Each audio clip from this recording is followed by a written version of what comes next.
أنما غنمتم من شيء فأن لله خمسه وللرسول ولذي القربى واليتامى والمساكين وابن السبيل إن كنتم آمنتم بالله وما أنزلنا على عبدنا يوم الفرقان يوم التقى الجمعان والله على كل شيء قدير. اللہ رب العالمین یہ امت محمدیہ پر ایک انعام کے طور پر غنیمت کا مال مقرر کیا ہے، جس میں سے خمس مال جو ہوتا ہے وہ قرابت داروں کے لیے، یتیموں کے لیے، مسکینوں کے لیے اور راہ گزر مسافروں کے لیے۔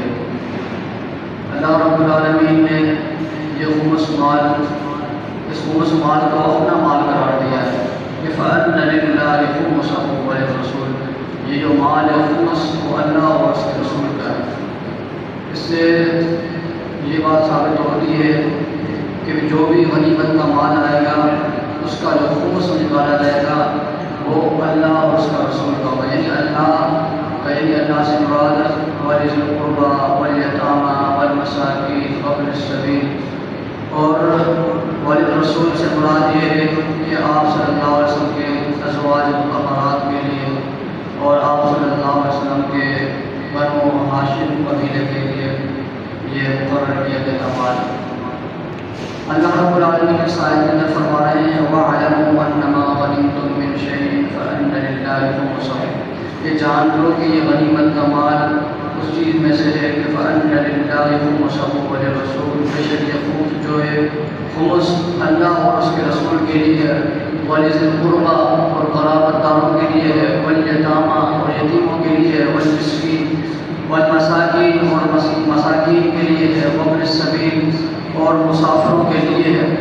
ان کنتم آمنتم باللہ، اگر تم اللہ پر ایمان لے آتے ہو، وما انزلنا علی عبدنا اور جو اپنے بندے پر اس نے نازل کیا ہے، یوم الفرقان، یوم الفرقان سے مراد جنگ بدر،